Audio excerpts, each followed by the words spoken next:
అంతిమ రహస్యం రెండవ భాగం. ఒకటవ భాగంలో భాను, మున్ని విశ్వవర్ధన్ రావు గారి పద్మవ్యూహంకి వస్తారు. ఆయన ద్వారా ఆ ఇంట్లో సంగతులన్నీ తెలుసుకుంటారు. ఆయన భయాలు తెలుసుకుంటారు. అక్కడ సమస్య పరిష్కారం కోసం ప్రయత్నిస్తామని చెప్తారు. కథ కొనసాగుతుంది. నేను వచ్చేదాకా వాళ్ళు ఎదురు చూస్తూ కూర్చునుంటే మీరప్పుడే ఎలా వస్తారు? నెల దాకా రారు, అవసరమైతే 2 నెలల వరకు రారు. ఇంట్లో సరుకులు నిండుకుంటాయి. అప్పుడు వీళ్ళు బయటికి నడవకేం చేస్తారు? హాస్పిటల్లో ఉన్న నన్ను చూస్తామంటే ఓ శుభముహూర్తాన మీరు అదృశ్యమయ్యారనో, లేక ఆమె సందేహంగా ఇబ్బందిగా ఆగిపోయింది.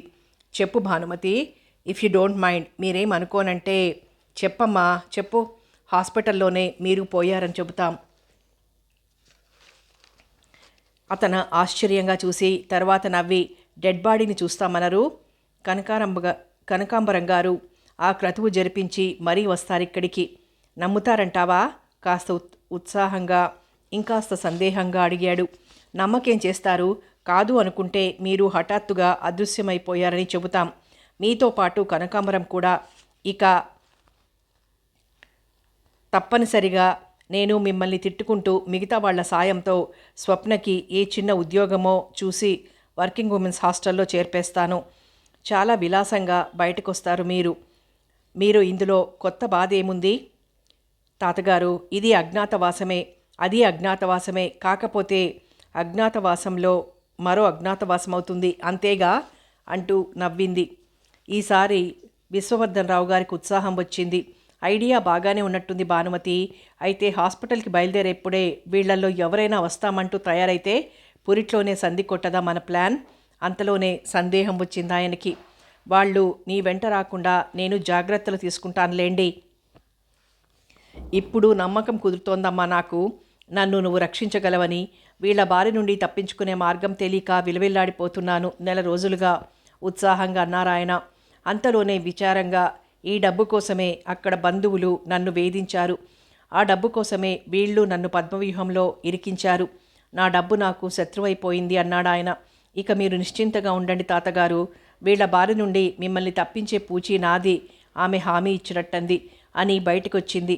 ఆ కారిడార్ మలుపు తిరిగి వేగంగా వెళ్తున్న వ్యక్తి కనిపించడామెకి. భాను కనుబొమ్మలు ముడిపడ్డాయి. ఎవరు? ఆమె వేగంగా నడిచి వెళ్లేసరికి మెట్లు దిగి మాయమైపోయాడా వ్యక్తి. ఎవరా వ్యక్తి? సంజయ, అరుణ, కుమార, శుభశ్రీనా? ఆమె వెనుదిరిగింది. పద్మవ్యూహం 2వ అంతస్తులో కుడివైపు గదుల్లో ఉన్నారు తాతగారు, స్వప్న, కనకాంబరం గారు. మధ్య కొన్ని గదులు ఖాళీ గదులు, ఎడమవైపు అతిథి గదులు. క్రింది భాగంలో మాత్రం కిచెను, డైనింగ్ హాల్ రూము, ముందు భాగంలో ఉన్న విశాలమైన హాలు తప్ప దాదాపు 20 గదులు వాడకంలో లేవు. భాను గెస్ట్ రూమ్స్ వైపు వెళ్ళింది. సంజయ్ రూమ్ లాక్ చేయబడి ఉంది. అరుణ్ తన రూమ్లోనే ఉన్నాడు, జేమ్స్ బాండ్ నవలు చదువుకుంటూ. రాఖీ మాత్రం రూమ్లో ఉంది, కుమార్ లేడు. భాను కిందికొచ్చి స్వప్నను అడిగింది పద్మవ్యూహంలో లేని వాళ్ళని గురించి. ఆ సంజయ్ ఎప్పుడూ అడవి మీద పడి తిరుగుతూ ఉంటాడు. మున్ని, శుభశ్రీ కలిసి అరగంట క్రితం బయటికి వెళ్ళడం చూశాను. అరుణ్ని నేను చూడలేదు, కుమార్ని కూడా అంది. అంటే అరుణ్, శుభశ్రీ తప్ప ఎవరన్నా కావచ్చన్నమాట అనుకుందామే. మరో 2 గంటల తర్వాత మున్ని, శుభశ్రీ తిరిగొచ్చారు. ఈ 2 గంటలుగా శుభశ్రీ నిన్నొదిలి వెళ్ళలేదా అడిగింది భానుమతి. అడవి చూపించమని అడిగాను. కొంత దూరం తీసుకెళ్ళి హఠాత్తుగా నన్ను ఒక దగ్గర కూర్చోబెట్టి పెన్ మర్చిపోయానంటూ తిరిగొచ్చాడు అని చెప్పాడు. అడవిలో పెన్నెందుకు? గన్ పట్టుకోవడం కూడా అతడికి రాదు కాబట్టి అనబోయి భాను మొహం చూసి ఆగి అనుమానంగా చూస్తూ, ఎందుకు భాను అలా అడుగుతున్నావు? చెప్తాను. ఎంతసేపట్లో తిరిగొచ్చాడు? దాదాపు అరగంట అయింది. ఇంత టైం ఎందుకైందని అడగలేదా? ఇక్కడికి వచ్చి రావడానికి అంత టైం పడుతుంది కదా, చాలా దూరమే వెళ్ళాం మేం. సంజయ్ కనిపించాడా? లేదు. అడవిలో ఏం మాట్లాడుకున్నారు? శుభశ్రీని కదిపాను, మాట తప్పించాడు. తనెవరో, ఏ ప్రాంతం వాడో కూడా చెప్పలేదు. భాను విషయం మున్నీకి చెప్పింది. మున్ని హఠాత్తుగా, మనం కనకాంబరం గారిని ఎందుకు అనుమానించకూడదో చెబుతావా భాను అని అడిగాడు. భాను ఆశ్చర్యపోలేదు. ఆ సమయంలో కనకాంబరం గారు ఏమీ మాట్లాడకుండా విశ్వవర్ధన్ రావు గారి గదిలో కూర్చొని మా సంభాషణంతా విన్నాడు కాబట్టి అంది. ఇంతలో కుమార్ వచ్చాడు. అతడి చేతిలో ఏదో ప్యాకింగ్స్ ఉన్నాయి.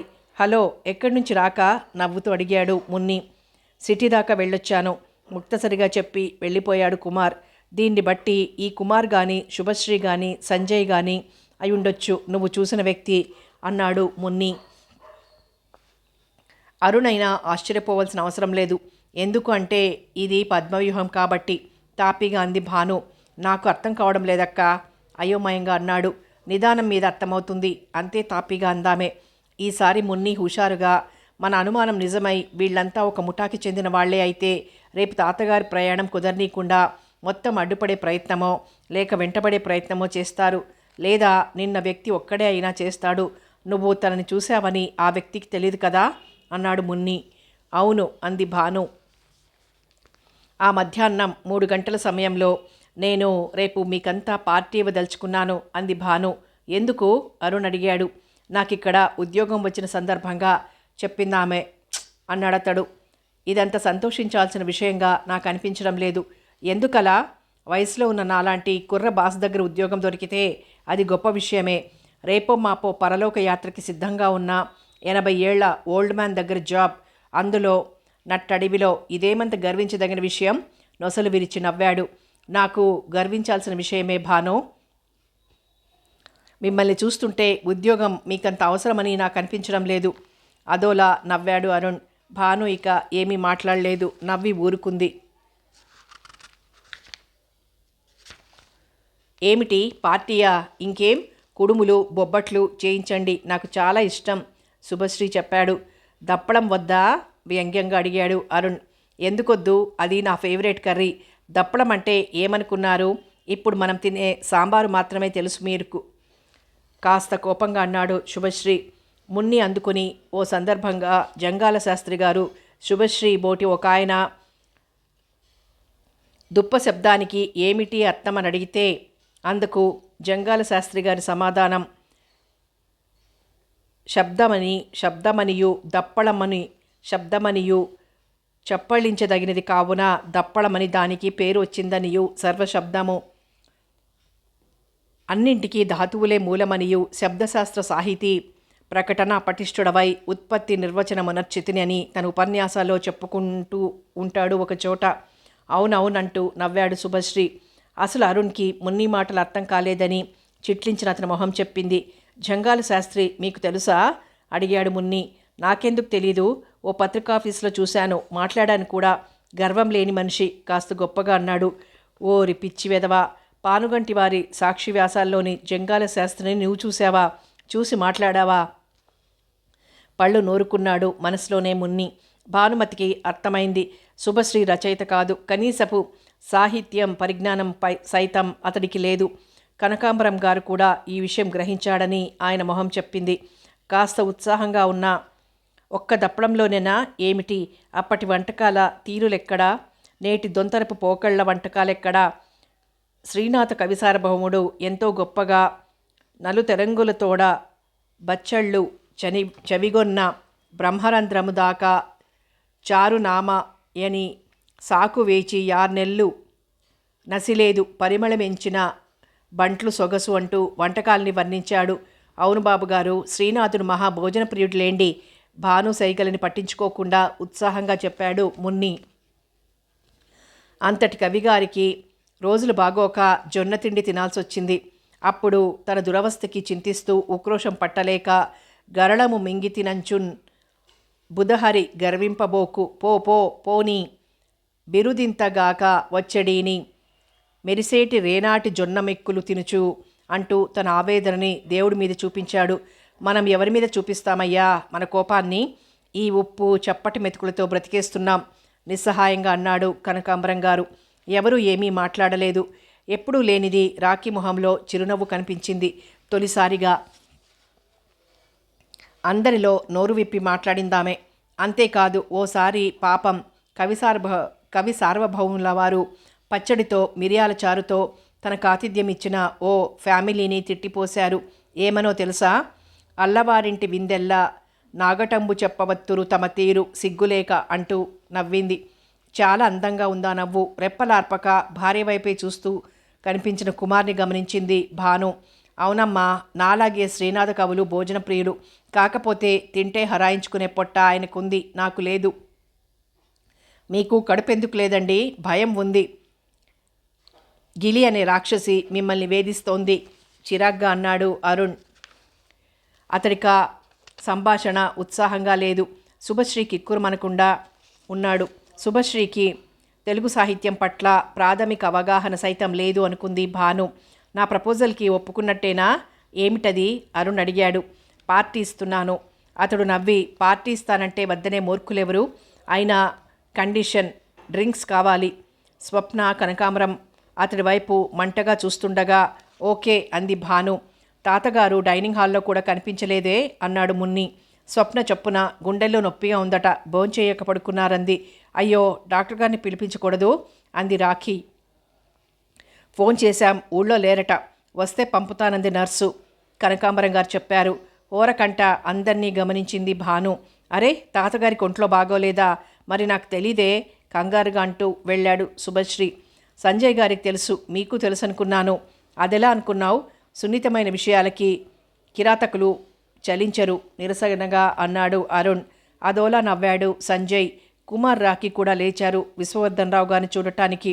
వీడేం రచయితమ్మా, వీడి బొంద రచయిత, అన్ని దొంగ కూతలు ఖచ్చితంగా అన్నాడు కనకాంబరం గారు అంతా వెళ్ళిపోయాక. నిజమే అంది భాను. నీతో మాట్లాడాలి సంజయ్ వచ్చి అన్నాడు భానుతో. అతడి అమర్యాద కొళ్ళు మండినా ఏ భావాన్ని ప్రకటించకుండా చెప్పండి అంది. ఇక్కడ కాదు నిర్మోహమాటంగా అన్నాడు. అక్కడ స్వప్న, కనకాంబరం గారు, మున్ని ఉన్నారు. ఆమె కోపాన్ని అణుచుకొని పదండి అంది. ఇద్దరూ బయట వరండాలోకి వచ్చారు. సంజయ్ భానుని చూసి వ్యంగ్యంగా నవ్వాడు. నువ్వెంత తెలివైన దానివైనా పప్పులో కాలేశావు. ముష్టి 1000 రూపాయల ఉద్యోగం కోసం అడవిలోకి పరిగెత్తుకొచ్చిన ఆడపిల్ల జీన్స్లో ఉండదు, డ్రింక్ పార్టీలు ఇవ్వదు. ఎందుకు? ఆరిపోతుంది కాబట్టి. ఇంతకీ నేను చెప్పబోయేది ఏమిటంటే, ఆగి, యు ఆర్ ఎ ఫూల్, కాకపోతే తెలివైన మూర్ఖురాలివి ఇలా అని అతడు వెళ్ళిపోయాడు. భాను అలాగే నిలబడిపోయింది. తన తెలివి తక్కువతనం ఏమిటో ఆమెకి అర్థమైపోయింది. పెదవులు బిగించి కాసేపు ఆలోచిస్తూ ఉండిపోయిందామె. అయినా భానుకి మర్యాద తెలియని సంజయ్ మొరటు ప్రవర్తనకి కోపం వచ్చింది. ఎంతో తెలివైందనుకునే తనే పప్పులో కాలేసింది. చేసిన పొరపాటుని తిరిగి తీసుకుందామన్నా వెనక్కి వచ్చే ప్రశ్నే లేదు. ఇందాకటి అరుణ్ మాటలు కూడా గుర్తొచ్చాయి ఆమెకి. ఆ సాయంత్రం అందరిలో ఆమె మాటల సందర్భంలో తను కాలక్షేపం కోసం ఉద్యోగంలో చేరినట్టు చెప్పుకుంది. కొంతకాలం పాటు ఈ అడవిలో నాగరికతకి దూరంగా ఉండాలనుంది అంది. అప్పుడక్కడ సంజయ్ లేడు. ఆమె మాట పూర్తవుతుండగా వచ్చాడు.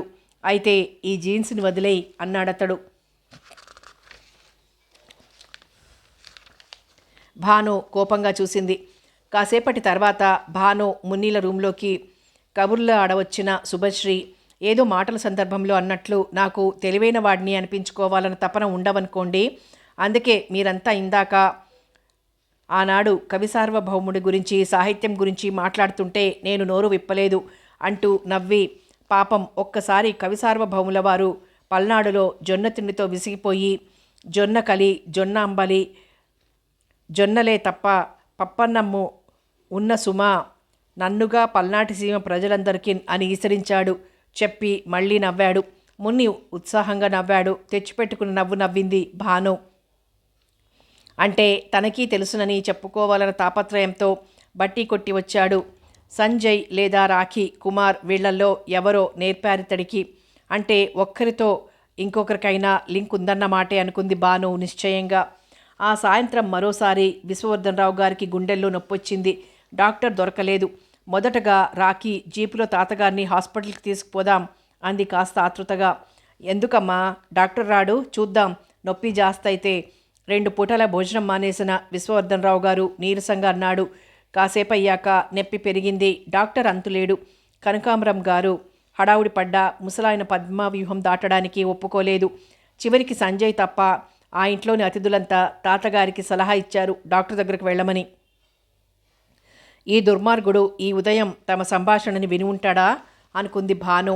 ఈ రోజంతా చూసి రేపు ఉదయం వెళ్తాను అన్నాడు విశ్వవర్ధన్ రావు గారు. సంజయ్ నవ్వి అక్కడి నుండి వెళ్ళిపోయాడు.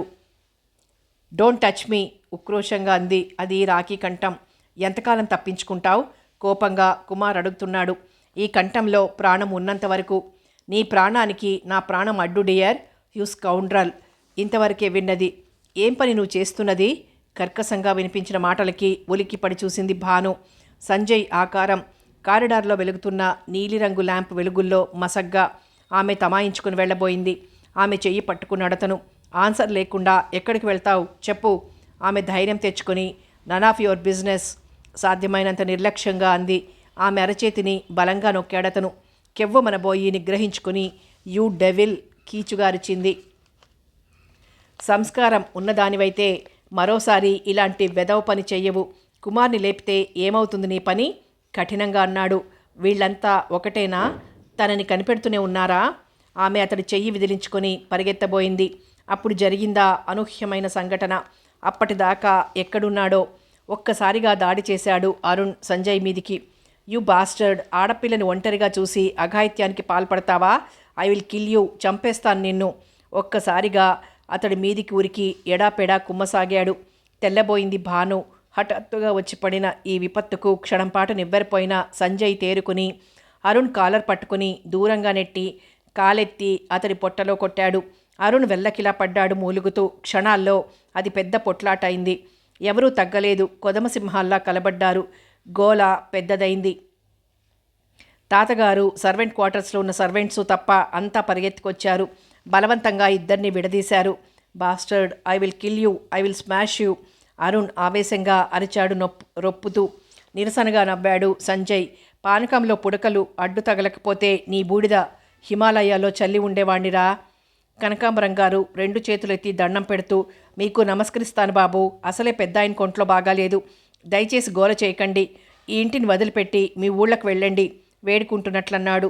శుభశ్రీ అరుణ్ని వెంటబెట్టుకుని తీసుకెళ్లాడు. సంజయ్ వెళ్తూ భానువైపు తీవ్రంగా చూసి వెళ్ళాడు.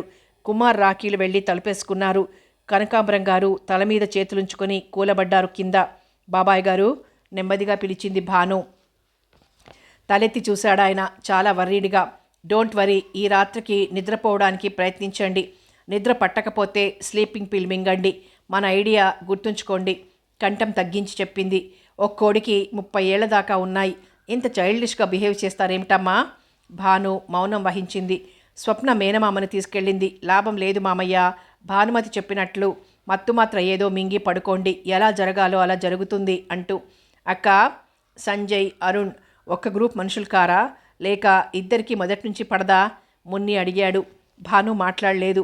పద్మవ్యూహంలో ఆ రాత్రి కూడా అంత సులభంగా ఆమెకి నిద్ర పట్టలేదు.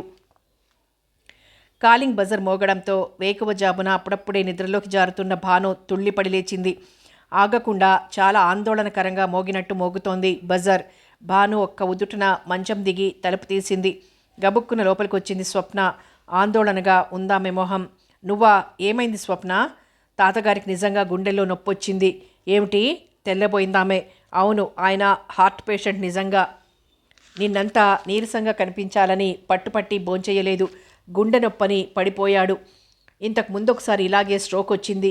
ఈ ఆందోళనతో నీరసంతో నిజంగా నొప్పి వచ్చిందా ఆయనకి? రుద్ధ కంఠంతో అంది స్వప్న. బాప్రే అంది భాను.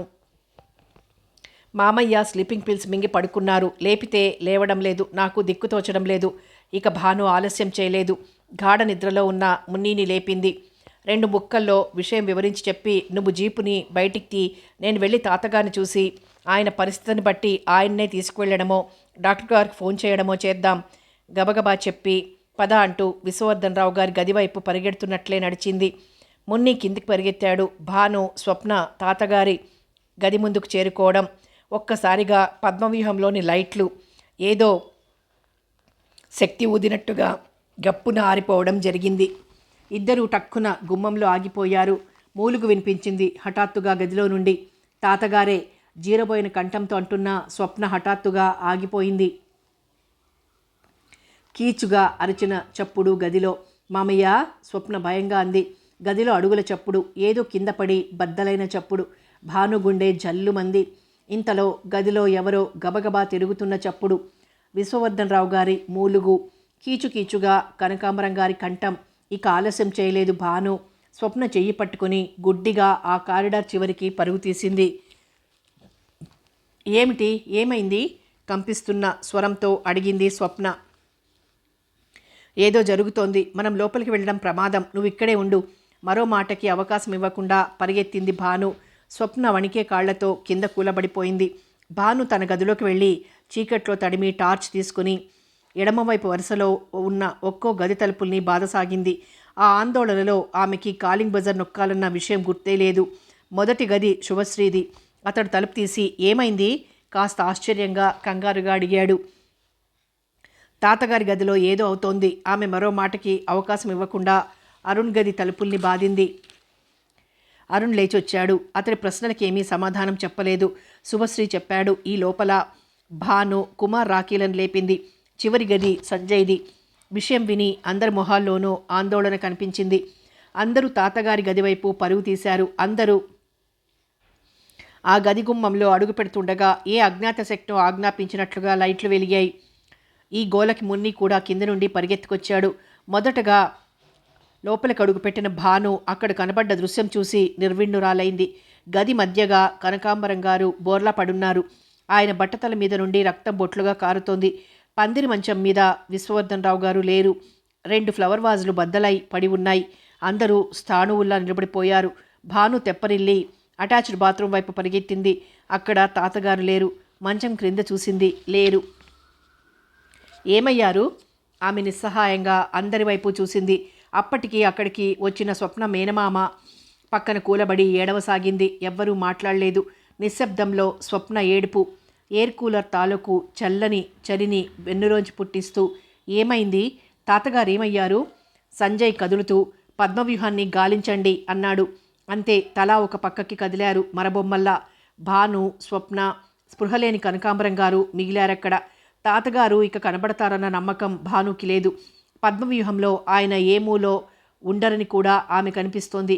ఆమె కోపాన్ని, దుఃఖాన్ని ఆమె దానిని దిగమింగి కనకాంబరం గారికి స్పృహ తెప్పించే ప్రయత్నంలో పడింది. తల మీద ఏ గాజు పెంకుతోనో చీరినట్టుగా అయి ఉందాయనికి. స్వప్న సాయంతో ఆయన్ని వెలక్కెలా తిప్పి తడిగుడ్డతో తల మీద కట్టుకట్టి తల క్రింద దిండు పెట్టి ఫ్రిడ్జ్లో నీళ్లు తెచ్చి మొహం మీద చల్లింది. 10 నిమిషాల తరువాత స్మారకంలోకి వచ్చాడాయన. భాను ఆలోచిస్తోంది. తమ ప్లాన్ని గ్రహించి చాలా ఫాస్ట్గా మూవ్ అయ్యారు. ఎవరు? సంజయ్, అరుణ్, కుమార్, శుభశ్రీ. ఎవరి గదుల్లో వాళ్ళున్నారే. ఇది పద్మవ్యూహం భానుమతి అన్న విశ్వవర్ధన్ రావు గారి మాటలు గుర్తొచ్చాయి ఆమెకి. అప్రయత్నంగా కళ్ళల్లో నీళ్లు తిరిగాయి. తను దగ్గరగా ఉండి కూడా ఆయన్ని కాపాడలేకపోయిందా? ఏం చేశారా? ఆయన్ని హత్య చేశారా? డెడ్ బాడీ అయినా కనిపించాలిగా. నిమిషంలో ఇదంతా ఎలా జరిగింది? ఆమెకి తాతగారిచ్చిన కవర్ గుర్తొచ్చింది. చాలా దుఃఖం వచ్చింది భానుకి. 15 నిమిషాల తర్వాత సర్వెంట్స్తో సహా అందరూ వచ్చారు. తాతగారు కనిపించలేదు. తెలతెలవారుతుంది కానీ పూర్తిగా స్పృహలోకి రాలేదు కనకాంబరం గారు. జరిగిందేమిటో ఆయన స్పష్టంగా చెప్పలేకపోయాడు. ఆయనకి అర్థం కాలేదు. అదే గదిలో విశ్వవర్ధన్ రావు గారికి తోడు పడుకున్న ఆయనకి మేనకోడలు లేపడమైతే గుర్తులేదు కానీ కాస్త మెలకువ వచ్చింది. పెద్దగా మూలుగు వినిపించి బలవంతంగా మెలకువ తెచ్చుకున్నాడు. అప్పుడే కరెంట్ పోయింది. తల మీద ఎవరో బలంగా బాదారు. గుండెల మీద గుద్దారు. కీచుగా అరిచి పడిపోయాడాయన. అంతే గుర్తుంది. అప్పుడు గమనించారాయన తాతగారి బెడ్ మీద ఉన్న పెద్ద రక్తపు మరకని. భయంకరమైన నిశ్శబ్దం ఆ గదిలో. తలెత్తి అందరి వైపు చూసింది భాను. లక్ష్మి, నాయర్, మాలి కళ్ళనీళ్లు పెట్టుకుంటున్నారు. రాఖీ కూడా. కుమార్ అయోమయంగా చూస్తున్నాడు. అరుణ్ కళ్ళల్లో బాధ, శుభశ్రీ కళ్ళల్లో నీటి పొర. సంజయ్ భానునే చూస్తున్నాడు రెప్పవాల్చకుండా. అతడు మంచం వైపు అడుగులేస్తూ హీఈస్ డెడ్. అందరూ తుళ్ళిపడ్డారు. నా అనుమానం మాత్రమే, ఎవరో చంపి ఉండొచ్చు అన్నాడు. అతడి కంఠంలో బాధ లేదు. ఎలా చెప్పగలుగుతున్నాడితను? వీళ్ల మొహంలో భావాలు నటన లేక నిజమా? భాను గదిగోడను ఆనుకొని అందరినీ రెప్పవాల్చకుండా చూస్తూ ఉండిపోయింది. Truth prevails. తప్పదు. నిజం నిదానంగా అయినా బయటికి రాక తప్పదు. గొణిగాడు శుభశ్రీ. మనస్ఫూర్తిగా అంటున్నాడా అతడా మాట? నిజాయితీగా అంటున్నాడా? భానుకి అర్థం కాలేదు. దేవుడి లాంటి తాతగారిని పొట్టన పెట్టుకున్న వాళ్ళు నాశనమైపోతారు. పూడిపోతున్న కంఠంతో శపిస్తున్నట్లన్నాడు మున్ని. తాతగారిని నిజంగా హత్య చేసి ఉంటారంటావా భాను? రుద్ధకంఠంతో అడిగింది స్వప్న. భాను సమాధానం చెప్పలేదు. ఎంత నాటకీయంగా జరిగింది. కనకాంబరం గారు 2-3 రోజులకు కానీ ఆ షాక్ నుండి కోలుకోలేకపోయారు. ఈ 2 రోజులు ఆ ఇంట్లో నిశ్శబ్దం తాండవించింది. అంతా కూడబలుక్కున్నారా అన్నట్లు. శుభశ్రీతో సహా ఎవ్వరూ తాతగారి మరణం లేదా అదృశ్యం గురించి ఏమీ వ్యాఖ్యానించలేదు. స్వప్న తిట్లు, నౌకర్ల శాపనార్థాలు తప్ప అతిథులెవ్వరూ ఇల్లు కదిలే ప్రయత్నం చేయలేదు. కనకాంబరం గారు ఆయన పోయినట్టే, తనకి భయంకరమైన శత్రువులెవరో ఉన్నారని అప్పుడప్పుడు అంటుండేవారు అన్నాడు అందరిలో. అదాయన కావాలని చెబుతున్న మాట అని భానుకి తెలుసు. ఆ మాట అని బ్యాడ్ లక్ అమ్మ భాను, ఇక నీ అవసరం కూడా ఏమీ ఉండదు. ఇంతకాలం ఉన్నవాళ్ళు మీరంతా ఆయన్ని బాగా అభిమానించారు. అందుకని ఆయన ఆత్మశాంతి కోసం కర్మ క్రతువులు అయిందాకా ఉండండి అన్నాడు. ఎవ్వరూ మాట్లాడలేదు. ఒక్కరూ ఇదెలా జరిగింది, ఎందుకు జరిగింది అన్న చింతని ప్రకటించకపోవడం భరించలేనంత మంటను కలిగిస్తోంది మున్నీకి. భాను మౌనం చూసి తను మౌనంగానే ఉన్నారు. అక్కడి మౌనాన్ని ఛేదిస్తూ, పాపం మీరెలా బాబాయ్ గారు అడిగింది భాను. నాకేం పర్వాలేదమ్మా, ముసలాడిని, సగం జీవితం అయిపోయింది. ఆయన గారి మనసులో ఏముందో గాని నా శేష జీవితానికి, స్వప్న పెళ్లికి అవసరమయ్యే సహాయాన్ని చాలా ముందుగా చేశారు అంటూ కళ్ళద్దుకున్నాడు. స్వప్న కళ్ళల్లో నీళ్లు తిరిగాయి. ఆయన ఆస్తిపాస్తులు మున్ని కావాలని అడిగాడు. అవి ఆయనవైతేగా తన తదనంతరం ఏవో అనాథ శరణాలయాలకి రాసేశారు. ఆ వివరాలు నాకు తెలీదు. అందుకు సంబంధించిన డాక్యుమెంట్సు లాయర్ గారి దగ్గరున్నాయి. ఈ పద్మవ్యూహాన్ని కూడా ఏదో సోషల్ వెల్ఫేర్ సంస్థకి రాసినట్టు చెప్పారో సందర్భంలో. ఇంట్లో ఓ 10-15 వేల రూపాయల చిన్న మొత్తం కాబోలనుకుంటాను ఉంది. మనమంతా చాలా త్వరగా బయటపడాల్సిన వాళ్ళమే. అప్పుడు మాట్లాడాడు సంజయ్. పోలీస్ రిపోర్ట్ ఎందుకు ఇవ్వకూడదు? అలాంటివి ఆయనకి ఇష్టం ఉండదు అని ఆయన చెప్పాడా? అవును బాబు, ఒక సందర్భంలో. అంటే తన మరణాన్ని గురించి విశ్వవర్ధన్ రావు గారికి ముందుగానే తెలుసంటారు. అది వ్యంగ్యమో మరేమిటో అర్థం కాలేదు. కనకాంబరం గారు తొణకలేదు. కావచ్చు, చెప్పాను కదా ఆయనకి శత్రువులెవరో ఉన్నట్టు ఆయన అనుమానిస్తూ వచ్చారని. సంజయ్ నవ్వాడు అదోలా. అతడి ఈ మాటలన్నీ ఎందుకు మాట్లాడుతున్నట్టు? నేను లేదా మేము నేరస్తులం కాదు, పోలీస్ రిపోర్ట్ ఇచ్చినా నాకేం భయం లేదని తమకి తెలియజెప్పడానికా? ఇది నటనే అయితే ఒక్కొక్కరు ఎంత సూపర్బ్గా చేస్తున్నారు. భానుని ఒంటరిగా కలిసినప్పుడు అన్నారు కనకాంబరం గారు. ఇక వెళ్ళకేం చేస్తారమ్మా, అసలు ఆయనే లేకపోయినప్పుడు. ఆమె మధ్యలో ఆయన్ని ఆపుతూ, ఆయన చివరి కోరిక ఏమిటో తెలుసా అడిగింది. సమాధానంగా జేబులో నుండి ఓ తెల్లని కవర్ తీసిచ్చాడు ఆయన. నువ్వు వచ్చిన రోజు రాత్రి ఇచ్చారు భానుమతి ఇది నాకు. ఆమె ఆ కవర్లో నుండి కాగితాలు తీసి చదివింది. ఆయన మొదటి రోజు రాత్రి ఆమెకిచ్చిన కవర్లో ఏం రాశాడో అదే ఉంది అందులో. నా ఇంట్లో కొత్తగా అతిథులుగా ప్రవేశించిన సంజయ్, కుమార్, రాఖీ, అరుణ్, శుభశ్రీ అన్న వ్యక్తులు చుట్టాలై వచ్చి దయ్యాల్లా మారారు. వీళ్ళకి ఒంటరివాడినైన నా ఆస్తి మీద కన్నుపడిందని నాకు అనుమానం వచ్చింది. నా ఆస్తిపాస్తులన్నీ వీళ్ళకి అప్పగించడం నాకు ఇష్టం లేదు. నా డబ్బు నిరుపేదలకి చెందాలన్నది నా కోరిక. వీళ్ళకి ఆ విషయం ఎప్పుడూ అర్థమయ్యే ఉంటుంది. ఆ ఆస్తి కోసం వీళ్ళు నన్ను హత్య చేయవచ్చు. అందరూ కలిసి కానీ ఒంటరిగా కానీ. అలా నేను హత్య చేయబడిన పక్షంలో భానుమతి అనబడే ఓ ప్రైవేట్ డిటెక్టివ్ ఏజెన్సీలో ఇన్స్పెక్టర్గా పనిచేస్తున్న యువతి నా చావు వెనుక గల కారణాలను పరిశోధించి నా మరణం సహజం కాదని, హత్య అని తెలిసిన పక్షంలో హంతకుడు లేదా హంతకురాల్ని అన్ని సాక్ష్యాలతో చట్టానికి అప్పగించాల్సింది అని నేను కోరుతున్నాను. మర్డరర్ లేదా మర్డరర్స్ బయటపడ్డ తక్షణం నా స్వదస్తూరితో రాసిన ఈ స్టేట్మెంట్ని నా మేనేజర్ కనకాంబరం పోలీసులకి అందజేయాలి. నాకు నమ్మిన బంటులాంటి కనకాంబరం, ఆయన మేనకోడలు స్వప్న, సర్వెంట్స్ ముగ్గురికి నా మరణానికి ఎలాంటి సంబంధం ఉండదని నేను నమ్ముతున్నాను. నా హత్యకు కారకులైన వారిని కోర్టులో విచారించి కఠినంగా శిక్షించాలని నేను కోరుతున్నాను. ఈ పద్మవ్యూహంలో బంధించి బయటికి వెళ్లే మార్గం లేకుండా నన్ను వారు హత్య చేస్తారన్న అనుమానం నాలో ప్రవేశించింది. దీన్ని నా మరణ వాంగ్మూలంగా భావించవచ్చు. భానుమతి చదవడం పూర్తి చేసింది. కళ్ళకి నీటిపొర అడ్డుపడి తాతగారి రైటింగ్ మసగ్గా కనిపిస్తోంది. దాదాపు ఇదే మ్యాటర్ తనకిచ్చిన కవర్లో ఉంది. ఆయన మరణించాక చూసిందామె దాన్ని. తను వచ్చిన రోజున ఆయన చెప్పిన మాటలు, వ్యక్తపరిచిన అనుమానాలు నిజాలవ్వడం ఆమెకు ఆశ్చర్యాన్ని, బాధనేగాక అమితమైన ఆవేశాన్ని కలిగిస్తున్నాయి. ఆమె మున్నీని తన బాస్ దగ్గరికి పంపింది. ఆయన కొన్ని సూచనలు పంపారు. వేలిముద్రల ఫోటోలో బ్లడ్ టెస్టు ఇలాంటివేమీ పెట్టుకోదలుచుకోలేదు ఆమె. ఆ 5గురు తనని అనుమానించవచ్చు. అనుమానించడం ఏమిటి, ఇప్పటికే అనుమానం ఉంది తన మీద. వీళ్లల్లో హంతకులెవరో తను పట్టుకోవాలి. చాలా కసిగా ఉంది భానుకి. ఇక్కడ మాట్లాడడం నాకు ఇష్టం లేదు, బయటకు వెళ్దాం పదండి అంది కనకాంబరం గారితో. ఏమ్మా ఆశ్చర్యంగా చూశాడు. ఈ గోడలకి కళ్ళు, చెవులు, మెదడు ఉంటాయని నా నమ్మకం దృఢంగా అంది. ఆశ్చర్యపోతూ చూశాడాయన. ఇద్దరు వెళ్ళి దూరంగా తోటలో కూర్చున్నారు. మున్ని దూరంగా నిలబడి ఆ వైపు ఎవరైనా వస్తారేమోనని కనిపెడుతున్నాడు. నిజంగా తాతగారు తన ఆస్తిపాస్తుల్ని ఏవైనా సంస్థలకి, అనాథ శరణాలయాలకి రాశారా? లేదమ్మా. ఆయన ఆస్తులు ఎక్కడ ఏ రూపంలో ఉన్నాయి? తోటలు, పొలాల రూపంలో, బంగారం రూపంలో.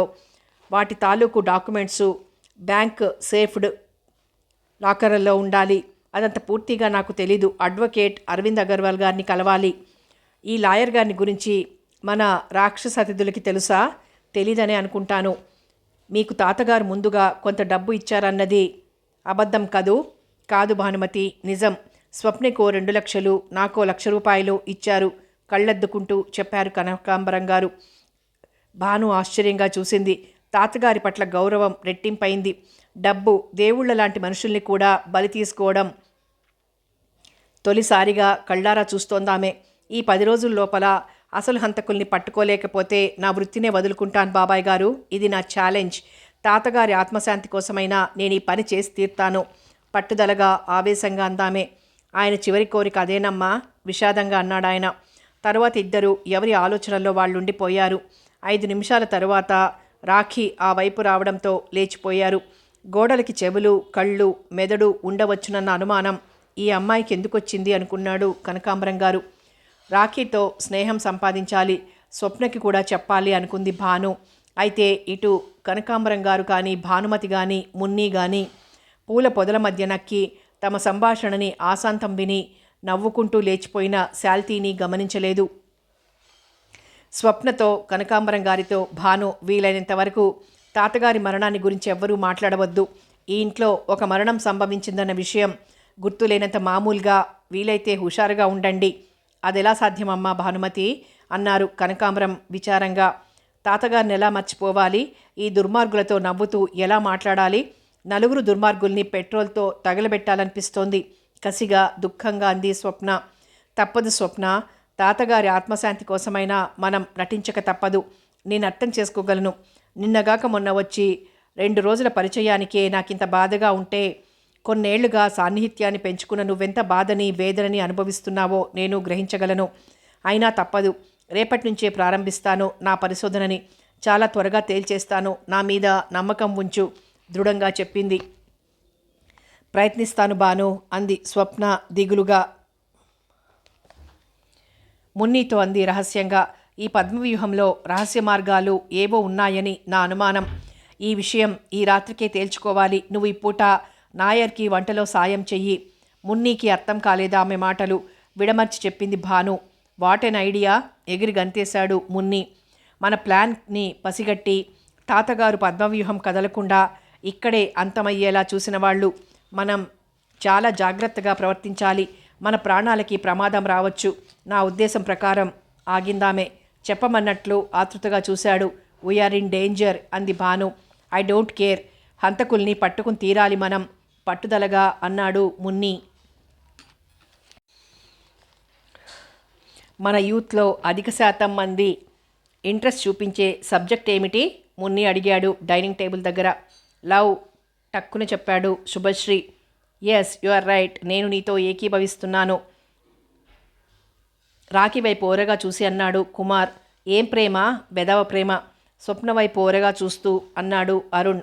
అది స్వప్న గమనించలేదు, భాను గమనించింది. సంజయ్ ఆ మాటలు పట్టించుకున్నట్లే కనిపించలేదు. టక్కున అంది రాఖీ.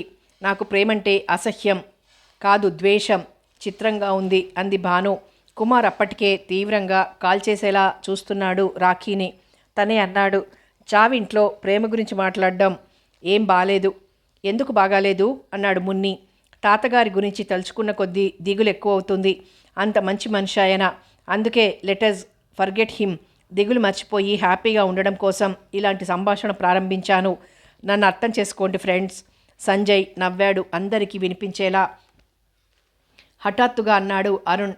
తాతగారు హత్య చేయబడ్డారు అన్న విషయం నిజమైనప్పుడు హంతకులు ఇంట్లో ఉన్నారని ఎందుకు అనుకోకూడదు? ఎలా అనుకుంటాం? శుభశ్రీ అడిగాడు. ఎందుకు అనుకోకూడదు? అనుకోవచ్చు, మున్ని అన్నాడు. ఎలా అనుకుంటామా? ఈ ఇంట్లో నేరస్తులున్నారు కాబట్టి. జైళ్లలో నుండి పారిపోయి వచ్చిన మహానుభావులు ఉన్నారు కాబట్టి కోరగా సంజయ్ వైపు చూస్తూ చెప్పాడు. అప్పటికే అతడి కళ్ళు ఎర్రబడుతున్నాయి. అరుణ్ తగ్గలేదు. తాతగారిని గురించి మర్చిపోవడమేగా మీరంతా కోరుకుంటోంది. భాను, మున్ని, కనకాంబరం గారు అప్రయత్నంగా, స్వప్న కూడా అవును అన్నారు. అయితే నేను కొన్ని విషయాలు చెబుతాను వినండి. చెప్పండి, శుభశ్రీ ఉత్సాహంగా అడిగాడు. మన దేశంలో రోజురోజుకి శాంతి భద్రతలు క్షీణించిపోతున్నాయి. ఎందువలన అడిగాడు అరుణ్. ఎవ్వరూ మాట్లాడలేదు. శుభశ్రీ తలగొక్కుని మళ్ళీ తలుంచుకున్నాడు. నేను చెప్పానా ప్రభుత్వం వైఫల్యం వలన అన్నాడు మున్ని. కాదు, పోలీసు శాఖ వైఫల్యం వలన. You are wrong. నేరస్తుల సంఖ్య గణనీయంగా పెరిగిపోవడం వలన. పోలీసులు ఏం చేస్తారు? వాళ్ల కర్తవ్యాన్ని వాళ్ళు నిర్వర్తిస్తూనే ఉన్నారు. గూండాలు కసాయి హంతకులు పెరిగిపోతున్నారు. వీళ్ల మూలంగా పోలీస్ డిపార్ట్మెంట్కి చెడ్డ పేరు ఎక్కువైపోయింది. ఒక్కడంటే ఒక్కడు జైలు నుండి తప్పించుకొని పారిపోయాడే అనుకుందాం. అది డిపార్ట్మెంట్ పరువుకి ఎంత సమస్య, వాళ్ళ పరువుని ఎంత దిగజార్చుంది. కాస్త ఆవేశంగా అన్నాడు అరుణ్ సంజయ్ వైపు చూస్తూ. సంజయ్ వ్యంగ్యంగా నవ్వాడు. అవును, ఒక్కడంటే ఒక్కడు. డజన్ల కొద్దీ ఉన్న పోలీసు బలగాల కళ్ళుగప్పి తప్పించుకుపోవడం పోలీసుల అసమర్థత కాదు, వాళ్ళ పరువుకు నష్టం. వీడి దుర్మార్గం. అరుణ్కి మండిపోయింది. తమరెందుకు నేరస్తుల తరపున వకాల్తా పుచ్చుకుంటున్నారు? తమరు పోలీసుల తరపున వకాల్తా పుచ్చుకున్నారుగా. శుభశ్రీ మున్ని చెవిలో తను నేరస్తుడినని, పారిపోయి వచ్చిన ఖైదీనని సంజయ్ మొదట్లోనే చెప్పుకున్నాడు. ఈ అరుణ్ పోలీస్ డిపార్ట్మెంట్ తరపు మనిషి కాదు కదా, గొణిగాడు. ఆ మాట మున్ని భానుతోనూ అన్నాడు. భాను స్వప్నతో అంది. సంజయ్ క్రిమినల్ అయ్యుండొచ్చు, కానీ ఈ అరుణ్ చస్తే పోలీస్ మనిషి కాదు. కసిగాని పైకి అరుణ్తో, మీరు పోలీస్ డిపార్ట్మెంట్లో చేరాల్సింది పాపం. మామూలుగా అన్నట్లు అనడంలో వ్యంగ్యం అందరికీ తెలుస్తూనే ఉంది. అరుణ్ కోపంగా చూశాడు ఆమె వైపు. నేరాల సంఖ్య తగ్గేదని, ఆ డిపార్ట్మెంట్కి మీరు చాలా సేవ చేసేవారని స్వప్న ఉద్దేశం. శుభశ్రీ సర్దబోయాడు. ఆమె ఉద్దేశం అది కాదు. నేను చెప్పనా? సంజయ్ అడిగాడు. చెప్పండి, టక్కునంది స్వప్న. వ్యవహారం శృతిమించుతోందని గ్రహించింది భాను. మీలాంటి స్త్రీల మాన ప్రాణాలకి రక్షణ పూర్తిగా నశిస్తుంది. కొన్ని వివరాలు చెప్పనా? 1989లో 12 అయితే 1987లో 1997లో ఇంకా పెరిగింది. ఏమిటిదంతా? లాకప్ డెత్లు. మన రాష్ట్రంలో 1988లో కేవలం మే నెల వరకే 8 లాకప్ డెత్లు సంభవించాయి. కేవలం ఈ సెప్టెంబర్, అక్టోబర్ నెలల మధ్య ఒక్క నెల రోజుల వ్యవధిలో 3 లాకప్ డెత్లు జరిగాయి. ఇక హత్యలు 88లో ఆగస్టు వరకు జరిగిన హత్యలు. ఆ సంవత్సరం ముగిసేలోగా 2000 పూర్తి అయినా ఆశ్చర్యపోనవసరం లేదు. మన అరుణుడి వంటి పోలీస్ ఆఫీసర్లు ప్రతి ఊళ్ళోనూ ఉంటే ఇలాంటి లాకప్ డెత్లు, మర్డర్సు, ఖైదీలు పారిపోవడాలు రెట్టింపు అవడం కాదు. సదరు పోలీస్ ఆఫీసర్ పుణ్యమా అని 10ంతలుగా పెరిగిపోవడం ఖాయం అంటూ పూర్తి చేశాడు. అక్కడ నవ్వింది స్వప్న ఒక్కటే. అరుణ్ చివ్వున తలతిప్పి ఆమె వైపు చూశాడు. వ్యవహారం పూర్తిగా బెడిసిందని కనకాంబరం గ్రహించి, ఎందుకు బాబు నేరాల్ని గురించి, పోలీసుల్ని గురించి, హత్యల్ని గురించి మాట్లాడతారు? విశ్వవర్ధనరావు గారి మరణం గురించి బయటికి తెలిస్తే, ఆయన ఇంట్లో చేరి ఉండి కూడా ఆయన మరణం గురించి, హంతకుల గురించి మనం ఏమీ చెప్పలేకపోవడాన్ని, ఐపీసీలోని ఏదో సెక్షన్ కింద రెండూ తెలిసి పోలీసులకి తెలియజేయకపోవడాన్ని నేరంగా పరిగణించి మరేదో సెక్షన్ కింద మనలందరినీ అరెస్ట్ చేసి కేసు పెడతారు. తలుచుకుంటేనే వణుకొస్తోంది. Leave the topic. అబ్బాయ్ శుభశ్రీ, ప్రేమని గురించి ఇందాకేమిటో చెబుతున్నావు కానీ అంటూ సంభాషణని మలుపు తిప్పాడు. అరుణ్ అవమానాన్ని, కోపాన్ని దిగమింగాడు. శుభశ్రీ ఉత్సాహంగా ప్రారంభించాడు. ప్రేమన్నది ఒక వరం, ఒక దైవం, 2 హృదయాల పవిత్ర సంగమం. పాత సినిమాల సుత్తి డైలాగులు ఆపి కొత్త విషయాలు ఏమైనా తెలిస్తే చెప్పబోయ్. అరుణ్ చిరాకు పడ్డాడు. శుభశ్రీ చిన్నబుచ్చుకొని, నా మాటలు మీకు సుత్తిగా ఉన్నాయా? ప్రేమను గురించిన కబర్లు మీకు సుత్తిగా ఉన్నాయంటే మీలో భావుకత్వం లేదు. మీ హృదయం అంత తేలిగ్గా స్పందించేది కాదన్నమాట. ధైర్యం చేసి అన్నాడు శుభశ్రీ. అరుణ్ ఆ మాటలకి కోపం తెచ్చుకోకపోవడం ఆశ్చర్యం. నాలో స్పందనలు ఉన్నాయో లేవో నీకేం తెలుసు అని మాత్రం అన్నాడు విసుగ్గా. ప్రేమకి సంబంధించి మీ బోటివారికి చిత్రంగా అనిపించే విషయం ఒకటి చెప్పనా? అతడి పేరు రీదర్ సింగ్. వయసు 27 సంవత్సరాలు. తన మేనమామని హత్య చేసినందుకు లూధియానా సెంట్రల్ జైల్లో యావజ్జీవ కారాగార శిక్షను అనుభవిస్తున్నాడు. అదే జైలుకు వచ్చిన సత్యేందర్ కౌర్ అనే 20 ఏళ్ల గడుసు చిన్నది. ఈ భామ తన అన్న భార్యను హత్య చేసి శిక్షను అనుభవించడం కోసం జైలుకు వచ్చింది. ఒక శుభవేళ జైల్లోనే వీళ్ల చూపులు కలిశాయి. జైలే బృందావనంగా మారబోతోందని గ్రహించి సదరు జైలు అధికారులు కూడా ఇతోధికంగా సహకరించి వాళ్ల మనసులు గాఢంగా కలుసుకోవడానికి తమ వంతు ప్రయత్నం తాము చేశారు. వాళ్ల జైలు ప్రేమకి జైలు అధికారులే పురోహితులై మంత్రాలు చదువుతుండగా ఆ జైలు ప్రేమికులు జైల్లోనే దంపతులై లక్షణంగా కాపురం చేసుకుంటున్నారట అంటూ ముగించాడు. బావుంది కథ అన్నాడు అరుణ్. కథ కాదు గురువుగారు, నిజం. మీరు నమ్మలేకపోతే నా దగ్గరున్న పేపర్ కటింగ్ చూపిస్తాను కాస్త ఉక్రోషంగా అన్నాడు శుభశ్రీ. కథ కొనసాగుతుంది.